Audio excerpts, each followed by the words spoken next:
আসসালামু আলাইকুম। আশা করি সবাই ভালো আছেন, সুস্থ আছেন এবং নিরাপদে আছেন। অনেক গরম, এই গরমে অবশ্যই বেশি বেশি পানি খাবেন, ছায়া থাকার চেষ্টা করবেন। অতি প্রয়োজন না হলে বাসার থেকে বের হবেন না, আর বের হলেও প্রয়োজনীয় সব জিনিসপত্র নিয়ে বের হবেন। যাই হোক, দেখতে দেখতে আমাদের মোটামুটি কয়েকটা এপিসোড চলে গেল। এই এপিসোডগুলো কেমন লেগেছে আপনাদের অবশ্যই জানাবেন। আশা করি ভালো লেগেছে। আর যেহেতু আমাদের চ্যানেলটা নতুন, অবশ্যই আপনারা শেয়ার, লাইক, সাবস্ক্রাইব করবেন, করে আমাদের সাথে থাকবেন, আমাদের উৎসাহ বাড়াবেন। আজকে যে ঘটনাটা আমি আপনাদের বলবো, এটি একটি সত্য ঘটনা, 100% সত্য ঘটনা। এই ঘটনাটা আমার মার কাছ থেকে আমার শোনা। এই ঘটনাটা ঘটেছিল আজ থেকে প্রায় 40 থেকে 50 বছর আগে ঘটনা। তখন তো আপনার এত বাড়িঘর ছিল না, এত মানুষ ছিল না, বিদ্যুৎ ছিল না। আমি আমাদের গ্রামের কথা বলতেছি। ঠিক আমাদের আগের যে গ্রামটা সেটাই ছিল আমার মার গ্রাম। তা আমাদের গ্রামটা আপনার ঢাকা জেলার নবাবগঞ্জ অন্তর্গত সাদাপুর গ্রাম, সেটাও নানির বাড়ি। তো এই সাদাপুরের কাহিনী এটি। সেখানে আপনি গিয়ে জিজ্ঞেস করলে এটা ফুলফিল জানতে পারবেন।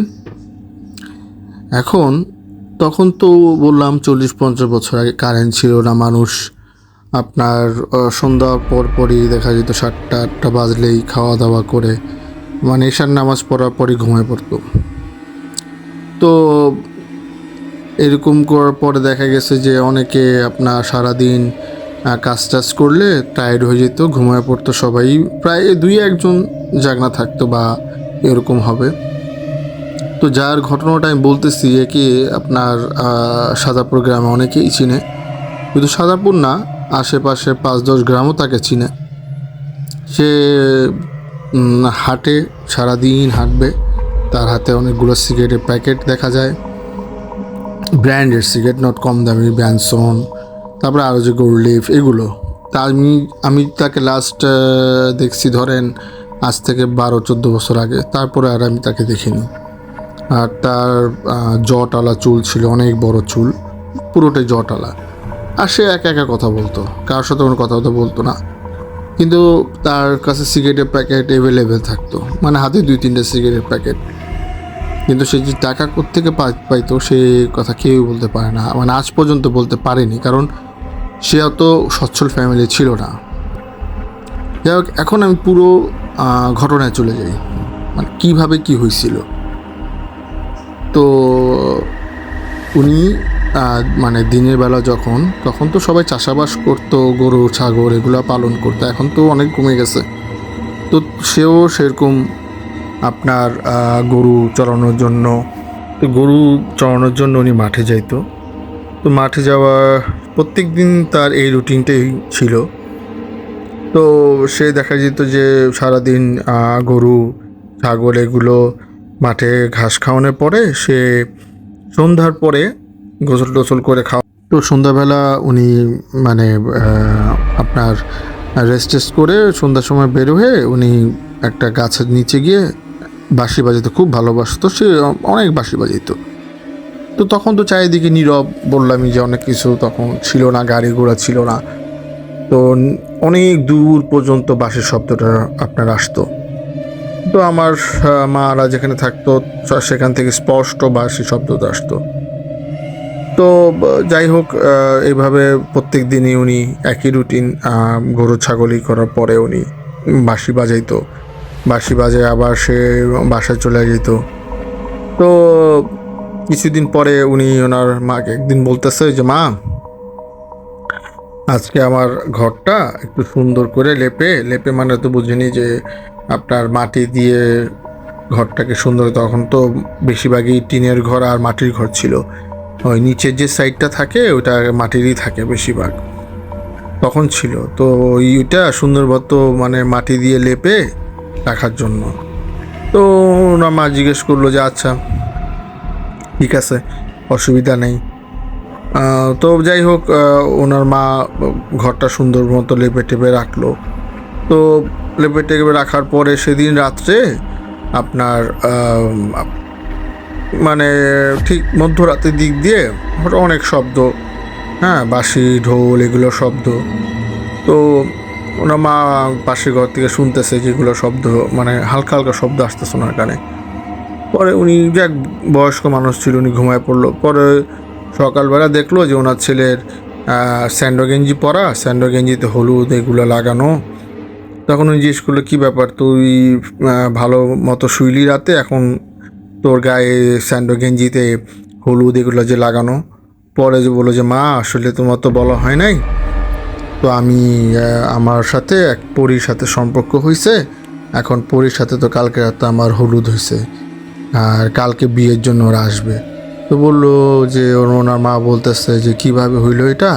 পর বলতেছে যে আমি যে প্রত্যেক দিন সন্ধ্যার পরে যখন আমি মাঠে বসা বা বাঁশি বাজায়, হঠাৎ একদিন দেখি একটা অবয়বের মতো, হ্যাঁ, সেটা আমার সামনে আসছে। আমি তেমন কোনো ভয় পাইনি, আমি তাকে জিজ্ঞেস করলাম যে আপনি কে। পরে বলল যে আমি, ওনার নাম বললো একটা, নামটা আসলে ও মানে তখন তো আমরা ওই যখন কাহিনিটা তো অনেক আগের কাহিনী, নামটা অত খেয়াল নেই, ধরুন যে ওটা নাম নিলাম পরি। তো বললো যে আমি তো আপনার বাঁশি শুনি, আপনার বাঁশি শুনতে আমার অনেক ভালো লাগে। তো এইভাবে একদিন দুই দিন করে মোটামুটি প্রত্যেক দিন পরীটা আসে, ওনাদের মধ্যে কথা হয়, হ্যাঁ। তো এরকম হইতে হইতে পরীটার ওনাকে মানে ভালো লেগে গেছে। তখন পরীটা বলতেছে যে আপনাকে তো আমার ভালো লেগে গেছে, তো আপনাকে আমি বিয়ে করতে চাই। তখন উনি বললো যে আমি তো মানুষ আর আপনি পরী, আমাদের বিয়ে কি সম্ভব? তো বললো যে হ্যাঁ, এটা যদি আপনি চান। তখন পরীটা বললো যে ঠিক আছে, আমি তাহলে এক কাজ করি, আমি আমার ওই মানে ওদের তো আলাদা একটা জগৎ আছে, ওখানে যে ওনাদের সাথে কথা বলে আমি আপনাকে জানাবো। তো যেই লোকটার সাথে তার কথা হলো, তো উনিও চিন্তায় পড়ে গেল যে পরীর সাথে বিয়ে, এটা কীরকম কথা, কাউকে সে বলতেও পারতেছে না। যাই হোক, ওনার মাকে উনি বুঝা সুঝা বললো।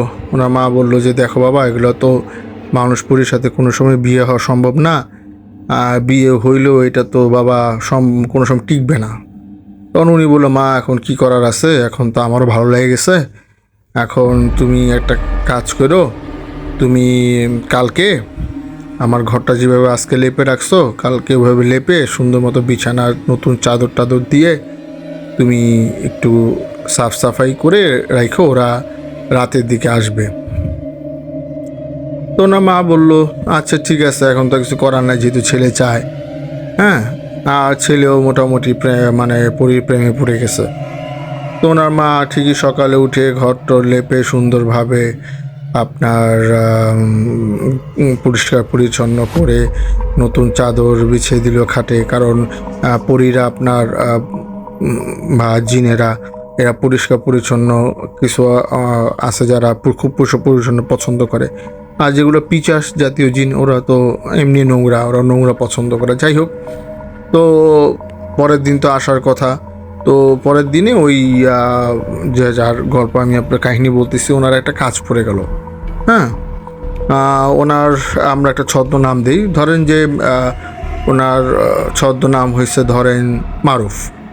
তো সে মারুফ ধরেন যে একটা কাজে অন্য গ্রামে গেছে, তো তারা তো তখন চাষাবাদ করে।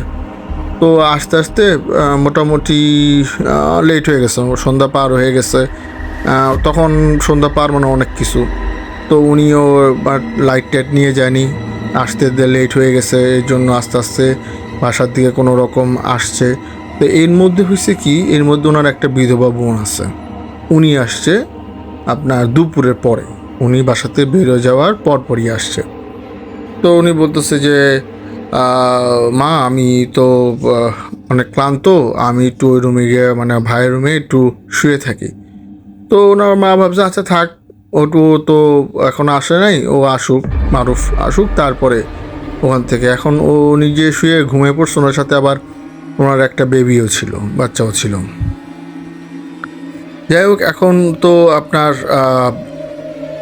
উনি যখন আসার পরে উনি দেখতেছে যে ওনার তখন মোটামুটি আপনার 9টা-10টা বেজে গেছে। আর মানে পরিরা বলছিল যে আমরা সন্ধ্যা আসবো। তো উনি আসার টাইম কুলাতে পারে না, যেহেতু লাইট নিয়ে যায়নি, গ্রামের রাস্তা, আস্তে আস্তে আসছে। তো উনি কি করলো, উনি ওনার মাকে জিজ্ঞেস করলো যে ও কখন, মানে ওনার বোনের কথা, ও কখন আসছে। তো বলছে ও তো আসছে বিকেলবেলা, তো ও তো ঘুমায় পড়ছে, বলে যায় আচ্ছা ঠিক আছে, সমস্যা নেই। তো সারা রাত পরে তো ঘুম থেকে ওঠার পরে যাই হোক উনি ওনার মার রুমে চলে গেল। তো মারুফ নিজের রুমে বসে আছে। তো পরীর তো আসার কথা, তো এমনি ঘন্টার পর ঘন্টা পার হইতেছে, কিন্তু পরী তো আসতেছে না। এখন উনি তো চিন্তা করতেছে ওনাকে কি পরী ধোকা দিল, আসার কথা বলে আসলো না। তো সকাল হয়ে যাওয়ার মধ্যে আর আসলো না। তো উনি অনেক চিন্তায় পড়ে গেল যে কি ব্যাপার, এখনও আসে না, কালকে সারাদিন রাত পার হয়ে গেল। তো পরের দিন তো সকাল হইলো, তারপর সে তার সারাদিনের কাজ যেগুলা, গরু চড়ানো, এগুলো মাঠে নিয়ে ঘাস খাওয়ানো করে টুরে সন্ধ্যাবেলা আবার সেই এই গাছের নিচে বসে বাঁশি বাজাতেছে আর পরীর কথা চিন্তা করতেছে। এভাবে তো 1 দিন 2 দিন 3 দিন, না পরী তো আর আসে না। অনেক দিন পর সেই পরী আসছে, আইসে বলতেছে যে তুমি সেদিন একটা কাজ করছো। তখন ওই মানুষ বলতেছে কেন, আমি কি করলাম। তখন বলতেছে যে সেদিন তোমার বিধবা বোন, সরি বলতে ভুলে গেছিলাম, ওরা বিধবা বোন ছিল, স্বামীর হাজব্যান্ড মারা গেছে। তো উনি ওই রুমে ছিল, আমরা যাই তো আমার পুরা যায় দেখি যে তোমার বোন ওখানে শুয়ে আছে, তুমি নাই। তো আমার সাথে যে মেহমান পরি, যে মেহমান গেছিলো, তারা অনেক অপমানিত বোধ করছে, তারা তো কথার খুব পাকা হয়, তো এর জন্য তারা রাগ করে চলে আসছে। তখন ও বলতেছে, মারুফ বলতেছে আসলে আমি তো জানতাম না আমার বোন আসছে, আর সেদিন আমি বাইরে গেছিলাম, আসতে একটু লেট হয়ে গেছে, তো এখন আমি তো জানি না যে তুমি আসছিলাম। তো পরি বললো যে না, এখন তার কিছু হবে না, কারণ সবাই অনেক ইটি করছে, রাগ টাগ করছে, তো আমাদের আর বিয়েটা সম্ভব না। তো এই বলার পর থেকে মানে এই কাহিনীটা আপনার পরে উনি ওনার মাকে গিয়ে বাসায় গিয়ে বলছে যে এরকম এরকম ব্যাপার, এখন তো পরি আমার এগুলো বলছে, এখন তার সে আমার সাথে আর দেখাও করে না, কথাও বলে না তারপর থেকে।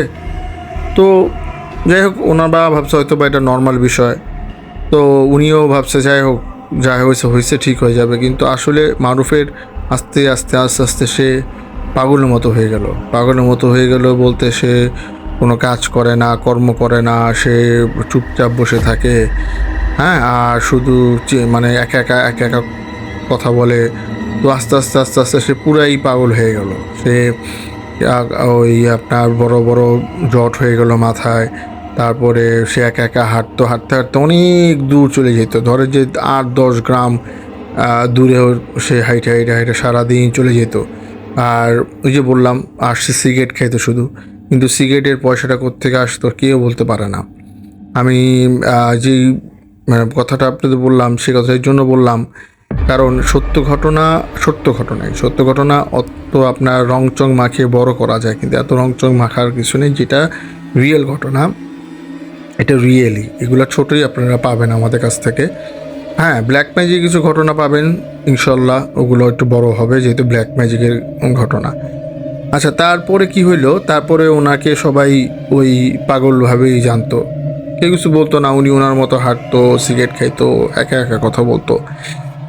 যাক, তারপরে আমি আর জানি না, কারণ ওনাকে আমি আরও 10-12 বছর আগে দেখছি। এটা ছিল হলো আপনার মানে আমাদের নানি বাড়ির যেটা, ওটার একটা ঘটনা। আর এখন আমি আপনাদেরকে ছোট আর একটা ঘটনা বলবো। ঘটনাটা হয়েছে আপনার আমার মানে ফুপুরকে নিয়ে। ফুপুর 2 ছেলেকে নিয়ে ঘটনাটা। এইটাও আপনার জিন কেন্দ্রিক। আগেরটা আপনার যেটা শুনে সেটা পড়ি, আর এটা জিন কেন্দ্রিক। তো আমার ফুপুর 2 ছেলে ছিল। তো 2 ছেলে তো তখন তো চাষাবাদই সবার মেন সম্বল ছিল। তো চাষাবাদের মধ্যে তখন সেইবার কলই বোনা হয়েছিল। কলই বলতে গেলে, কলই আপনার হয়তো বা চিনবেন, দেশ গ্রামে হয় কলই শাকও মানুষ খায়। তো শাক কলই আনার জন্য 2 ভাই, আমার যে ফুফাতো ভাই, তারা মাঠে গেল। জমিতে যাওয়ার পরে তো কলই কাটলো। কলই কাটার পরে বড় ভাই ছোট ভাইকে মাথায় একটা বোঝা উঠাই দিল, বস্তা উঠাইতে বললো যে তুই বাসায় যা, আমি আরেক বস্তা নিয়ে আসতেছি। তো ছোট ভাই বললো আচ্ছা। তো ছোট ভাইকে সে পাঠাই দিল। তো কিছুক্ষণ পরে উনি আরেক বস্তা কেটে মাথায় করে নিয়ে বাসায় আসলো। আসার পর মাকে জিজ্ঞেস করতেছে কি ব্যাপার, ছোট যে বাসায় পাঠালাম ছোট ভাইকে, ও কোথায়, আসে নাই? বলে না, ও তো বাসায় আসে নাই। তো বড় ভাই বলতেছে আসে নাই মানে আমি তো ওকে পাঠাই দিয়েছি, আরও আধা ঘন্টা হবে কমসে কম, এখান থেকে আমাদের বাড়ি থেকে আধা ঘন্টা লাগার কথা না, তাহলে ও কোথায় গেল? তো অনেক এই বলার পরে অনেক খোঁজাখুঁজি করা শুরু হয়ে গেল। তো এরকম খোঁজাখুঁজি করতে করতে আপনার 2-3 ঘন্টা পার হয়ে গেল, নাই কোথাও নাই বস্তা। পরে দেখা গেল যে বস্তাটা আরেকটা যেটা রাস্তা, একটা গ্রামের বাড়ি, তারপর দেখবেন নর্মালি 2-3টা রাস্তা দিয়ে আসা যায়, ঢাকার মতো না, 2-3 রাস্তা দিয়ে আপনি আসা যাওয়া করতে পারবেন। তো দেখা গেল যে অন্য এক রাস্তায় বস্তাটা পড়ে আছে, কিন্তু ছোট ভাই নাই কোনো আত্মীয় স্বজনও বাসায় যায় নাই, কোথাও যায় নাই। পরে এখন তো আর কোনো খোঁজখবর পাইতেছে না। আগের মানুষ তো আর এত থানা পুলিশ বা এগুলো করতো না, বা হসপিটাল এগুলোও এত ছিল না যে হসপিটালে খবর নিবে। তখন আমার এক দাদি ছিল, সেই দাদি আবার আপনার জিন পালতো। তো আমার ফুপু চিন্তা করলো তাহলে আমার ওই দাদির কাছে যাই, ওই দাদির কাছে গেলে হয়তো বা জানা যেতে পারে। তো আমার ফুপু আর সেই দাদি আমাদের ওখান থেকে মোটামুটি আপনার, তখন তো আর এত গাড়ি ঘোড়া নাই, ওয়াকিং ডিস্টেন্স যদি ধরি আমি, পায়ে হেঁটে যেতে গেলেও কমসে কম 2 ঘন্টা লাগবে, 2-3 ঘন্টা লাগবে যে আমি হাইটে যাই। তো যাই হোক, আমার ফুপু মাকে নিয়ে হাঁটতে তার বাড়িতে গেল। বাড়িতে যাওয়ার পরে তাকে সব বলল যে এরকম আমার বড় ছেলে তো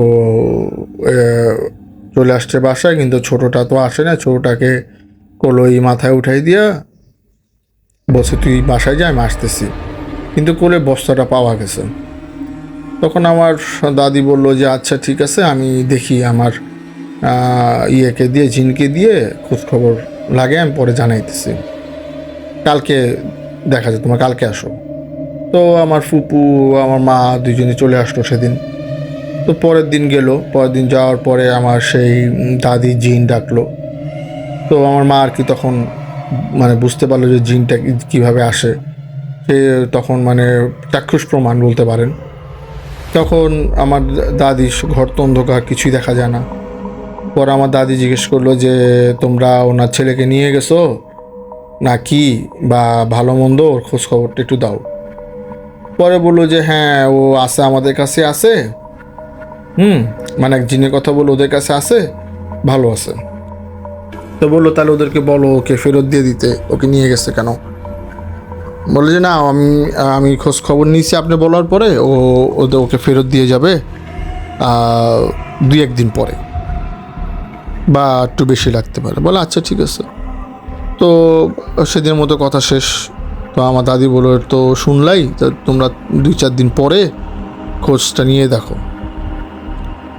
তো আমার সেই দাদি খোঁজ পাঠালো লোক দিয়ে যাওয়ার জন্য। পরে আমার মা আর আমার ফুপু আবার গেল ওনার বাসায়।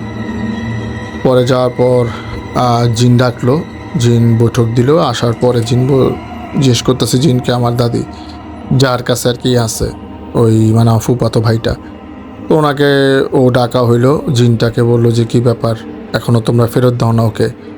বলে না ও ভালো আছে। তো বলতে চায় না। পরে অনেক কষ্ট করে বললো যে না, ওকে তো আমরা মেরে ফেলছি। বলে কেন, তোমরা ওকে মেরে ফেলছো কেন? বললো যে আমরা সাগর পাড়ি দিতেছিলাম, তো ওকে বলছিলাম পেছন দিকে তাকাইতে মানা। তো পেছন দিকেও তাকাইছে প্লাস নিচেও তাকাইছে, আমরা দুইটাই মানা করছি ওকে। তো বলার পরে যত কথা শুনে না আমরা সাগরের মধ্যে ফেলে ওকে মেরে ফেলছি। তো এটা শোনার পর তো আসলে আমার ফুপুর অবস্থা খুব খারাপ হয়ে গেছে, স্বাভাবিক ব্যাপার, তার ছেলে। তো দাদি তার ওই জিনকে দিয়ে যাক তাকে যতটুকু করার সে করলো। হ্যাঁ, তো আমার ফুপু তখন বললো যে এখন তাহলে কি করা যায়। তো দাদি বলে এখন তার কিছু করার নাই, তুমি সব শুনলাই, যাক এখন যাও, আর হয়েছে, এখন আর কি করবা। তা আমার দাদি আর আমার মা চলে আসলো বাড়িতে। তো স্বাভাবিক ব্যাপার, তার ছেলে মারা গেছে, তার তো খারাপ লাগবেই। এটা তো আজ থেকে সেটা না 50 ইয়ার্স আগের ঘটনা। তো এই ঘটনাটাও আপনার সত্য ঘটনা। তো ছোট ছোট দুইটা ঘটনা বললাম, আশা করি আপনাদের ভালো লাগছে। আর আপনারা অবশ্যই আমাদের চ্যানেলটা সাবস্ক্রাইব করবেন, আমাদেরকে হেল্প করবেন সামনে এগিয়ে যাওয়ার জন্য। আর আমাদের যত ঘটনা পাবেন ইনশাল্লাহ সত্য ঘটনা পাবেন, এবং ব্ল্যাক ম্যাজিক ঘটনাও সামনে আসতেছে। সবাই ভালো থাকবেন, সুস্থ থাকবেন, নিরাপদ থাকবেন। আল্লাহ হাফেজ, আসসালামু আলাইকুম।